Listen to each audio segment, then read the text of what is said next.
What's up mga ka-magic? Magbuhat na po tag magic coin tutorial mga ka-magic. Kung nyo nakita mga ka-magic, so wala kang gigunitan mga ka-magic. So atong buhat mga ka-magic ay magkuha tag coin sa hangin. Like this. Yan. Butang na to si coins niya mga ka-magic. Then, ibutang na po din na to sa pikas mga ka-magic. So atong buhat na mga ka-magic is like this. Ito na ipakita ang kamot. So yan mga ka-magic, coins niya mga ka-magic. Just watch. Bali-baliho na to mga ka-magic. And 1, 2, 3 coins. Just like that. 1, 2, 3, boom! I hope you enjoy mga ka-magic and I hope may matutunan kayo sa ituturo ko ngayong isang magic trick. So ako ito lang mga ka-magic kung yun sa pagbuhat ang gimmick. Ang importante mga ka-magic, kantin ko lang kamo level o pag-handle sa coins kung hindi mahulog o hindi makita. First mga ka-magic, ang pagbuha mga ka-magic. Any coins ang gamitin mga ka-magic is like this. Yan, dapat marunong ka na sa position at sa leveling sa pagbutang sa coins, hindi makita. Pero coins mga ka-magic is nandito sa coins. Yan, there's coins mga ka-magic. Pero, kantigo ka mo level mga ka-magic na hindi dyan makita. Iilibit mo gamay ang kamot, yan. Okay? So, wala na yung makita mga ka-magic, pero nandito si coins. So, like that. Pakita gamay.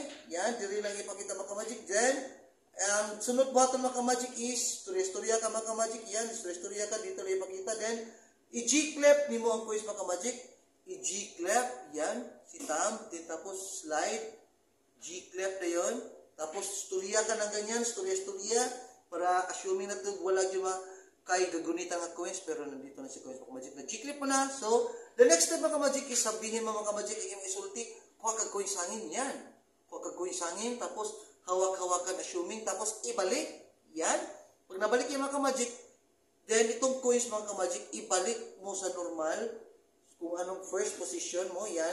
Galing sa G-clap, thumb, tapos slide na konti, then like that. Okay? Then, level na naman, nandito rin dyan ang makitaan mga ka-magic. Okay? Just like that, then, ito na ang ipakita always, yan, twist. Assuming na meron coins dyan, then, pagbagsak nyo ka-magic, ilagay ang kamay mo dito, tapos, iswing mo itong may coins mga ka-magic. Tapos, ganito ang nangyari mga ka-magic. In 1, 2, 3, catch the coins. Yun. Yan. Galing dyan mga ka-magic, catch the coins. Boom. Buka. Pero mabilisan mga ka-magic para magandang effect. 1, 2, 3. Boom. Yun. Sa harap naman mga ka-magic is like this. Yan, hindi nakikita sa coins. Ito ay ipapakita. Then 1, 2, 3. Boom. Yun. So again, gawin natin mga ka-magic na mabilisan. Pakita, ganyan. Pero nandito si coins. Yan, then i-repeated na dapat dito lang makikita, hindi ganyan, para hindi makita sa point, ganyan.